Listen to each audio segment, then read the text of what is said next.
Hello and welcome back to Aetheral Space 13.77, The Dead of Night. We are back. We're back. Hey guys, today is a very special episode. Well, today, the day of recording. The day of recording, it is a certain special somebody's birthday. It's my birthday. And it's Tanoni's birthday. He's now 29 years young. Yeah. So, everybody leave him nice comments. It's so sad. I'm going to become like one of those anime teachers that are like, I'm still young. It's a big day. There's only one chapter this week, but if anyone complains, they will be ritually executed. So keep that in mind. Use my authority. Yeah, oh, you don't want him to use his authority. Let me just tell you, it's literally unbeatable. If you can't tell... New World Order. If you can't tell, we just watched the new Re-Zero, and we're still a little bit reeling. It's a good new one. flow of memes are about to enter the Discovery Media space. But without further ado, shall we? It's a kind world. Yeah, sure. It's a kind world indeed.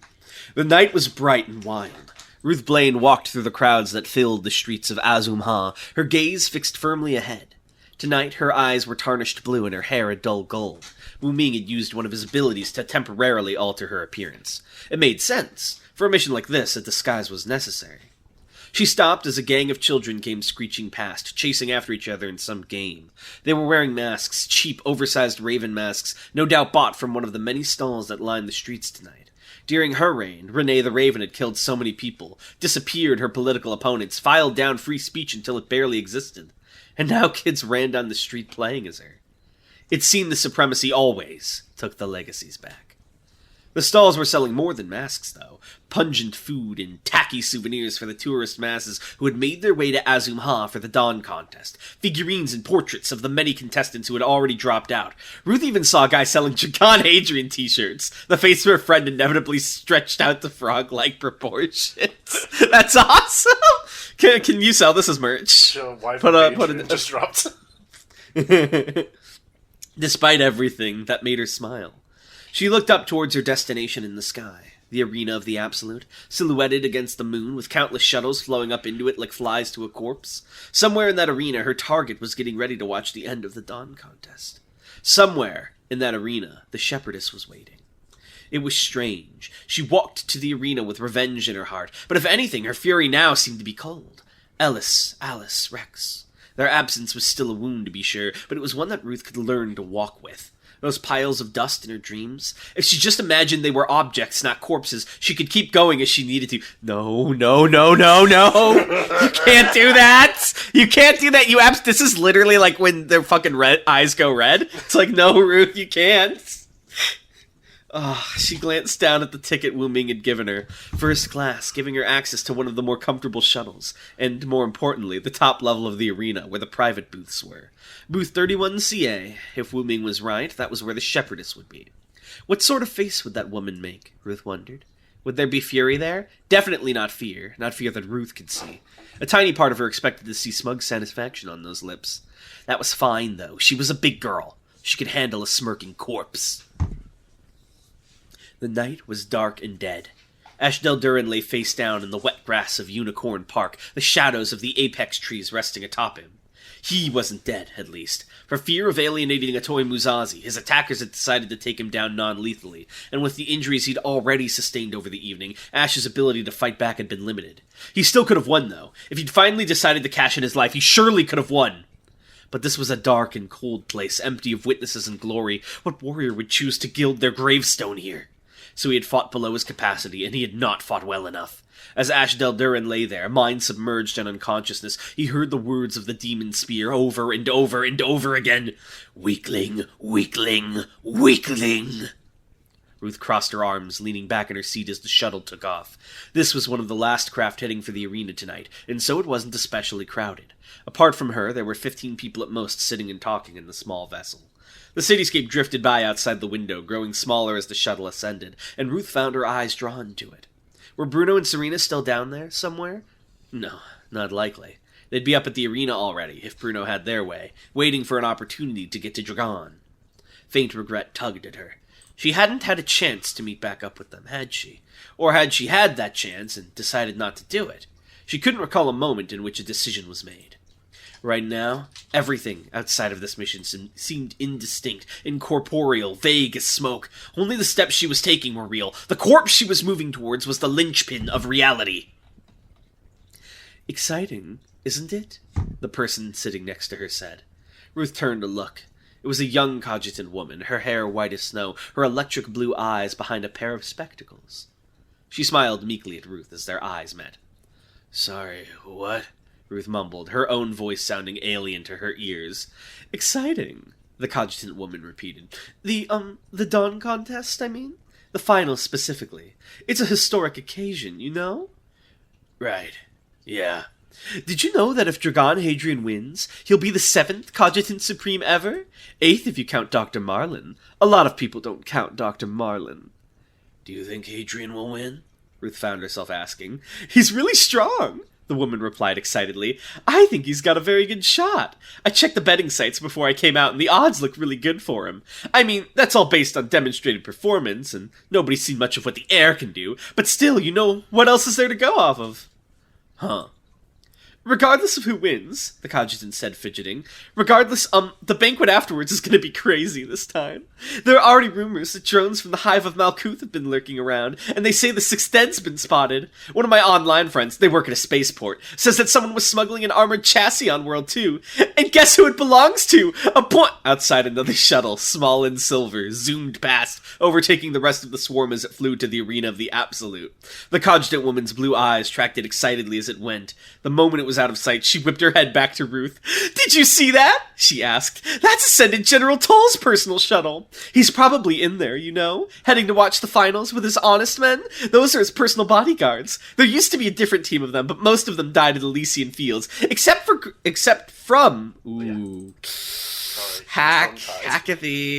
except for Gregory Hazard, but now he's a special officer with the 8th phase. Is she like a fucking supremacy nerd? Yes. What is this? The Deku of the supremacy? Exactly. He'll probably be here too, though, defending the air. Maybe we'll see him. Do they have, like, you know how there's, like, baseball cards? Yes. Do they have special officer cards? Yes. You can collect them all. This woman collects them, yes. Oh my god, I have a foil Marie Hazard. Maybe, Ruth mumbled. The woman shifted in her seat, glancing over at Ruth a couple more times before speaking up again. Some people actually buy tickets to get to the arena without having a seat there, you know. Okay. Yeah, they just want to be there when history's happening. Be in proximity to it, I guess. She shuffled in her seat again. You know, if you haven't got a seat, I actually happen to have... Telltale turbulence began to thrum through the shuttle. They were coming into land. Ruth immediately stood up. Her eyes were still fixed forward. Sorry, she said. I've got something going on. Was she asking Ruth out? Fumbled. Can you imagine fumbling Ruth? I'd kill myself. Immediately. I wouldn't even... I can imagine. The night was cold and empty. The 2 young men lay sprawled out on the rooftops of Azum Ha. They were wounded, drifting in and out of consciousness, but not quite dead. Gregory Hazard was bleeding from thin cuts all over one side of his body, but these had not been inflicted by an attacker. It had been a sudden blow to the back of the head, undetectable, that had brought him down. Morgan Noct hadn't fared much better. The exhaustion from his battle against the climber had done half the work. A swift punch to the gut and a chop to the neck, neither scene had taken care of the rest. His limp hand remained outstretched towards the burning effigy in the middle of the rooftop. There was another body, of course, another unconscious form a short distance away. Gretchen Hale. She groaned softly from the depths of oblivion, slowly but surely recovering from the blow to the head she'd received. Even now, orange aether was beginning to crackle between the locks of her hair. Yes, orange, and if you looked closely, perhaps the shadow of something green. Skipper reference?! Sure. No, it's Ioneer. I'm inside my head now.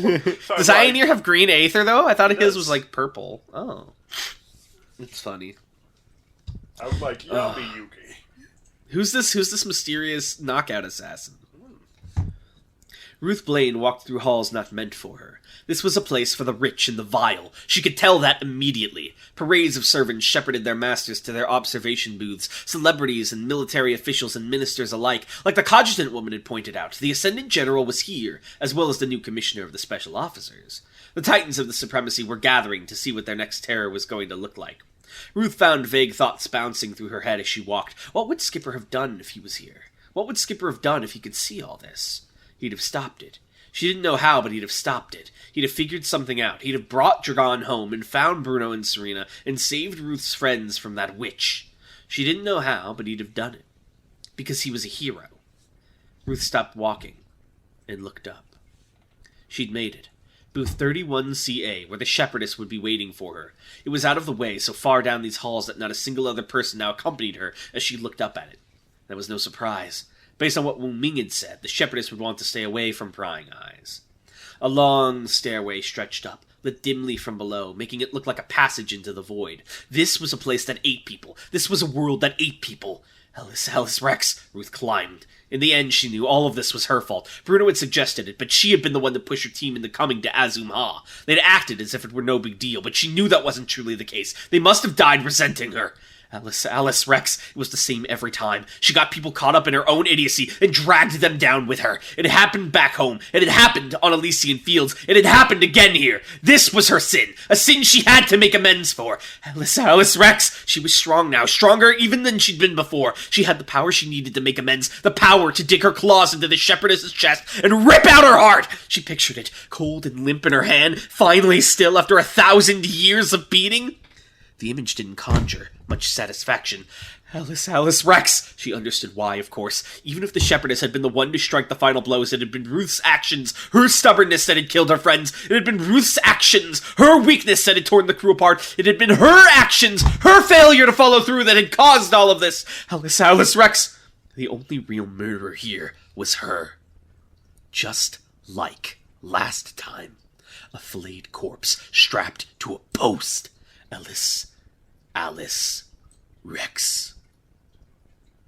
She reached the top of the stairs, and the doors to the observation booth began to slide open. Not fast enough. Red ether flared across Ruth's hands as she manifested the gauntlets of the direwolf set, digging her claws into the metal entrance and wrenching it open, a growl already escaping from her throat. Ruth took the final step forward, ready for the fight, but then stopped. The shepherdess wasn't there. No. The room's sole occupant turned to look at her and smiled softly. He was a young man in a ragged dark cloak. His skin was pale as snow, his pupils and his hair black as night. As Ruth looked at him bemused, he narrowed his eyes in mild amusement. "Who the hell are you?" she snarled. He put a finger to his lips. "Hush, Ruth Blaine," he said, voice as faint as an evening breeze. "There's no need to be so noisy." This picture is terrifying, by the way. It's like some shit out of the fucking Dandadan. His thin smile widened. "I'd just like to speak with you." Is this Nyane? It is, yeah. Arc 13, end of part 4. No! First objects now, Nyane, you can't! I know this one. This is a classic. No! Fix it! Unwrite it! Oh, no. Please, it hurts. His fuck-ass face. He's doing he's mogging Ruth. She's even doing she's even doing a Cadman cosplay, if you notice. No! Wait, was Cadman blonde Yeah. with blue eyes? Oh, no. Please! Please! You can't do this. You would never do this to me, right? There must be loads for highs to exist. No! No! I don't even want to read the questions. That would be acknowledging this chapter happened. I'm the evil Honey. Alright, where's the fucking... I'm in shambles. Don't do this. You can still take it back. Please? Oh, fuck me. Lan asks, what was Gene Tyrant culture like? Did they believe in anything, or were they just hedonists? It depended on the individual Gene Tyrant. Very much they were a nation unto themselves individually, usually, with their own territories and stuff. But there's generally a great belief in we are better than the rest. Gotcha. What form that takes, whether it's tyrannical or like... Well, it's always tyrannical, but it's whether it's like, yeah, I can do whatever the fuck I want. It's like, we are the shepherds. We must lead them. Our little sheep. Exactly. Lan also asks, what made Lord Director Eve more powerful than the other Gene Tyrants? He is the oldest known Gene Tyrant, basically. So did he remember the old world? He does, yeah. He did, yes.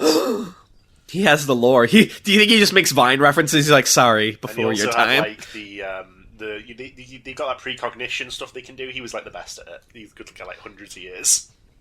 Jesus, how'd he ever die? Oh. Interesting.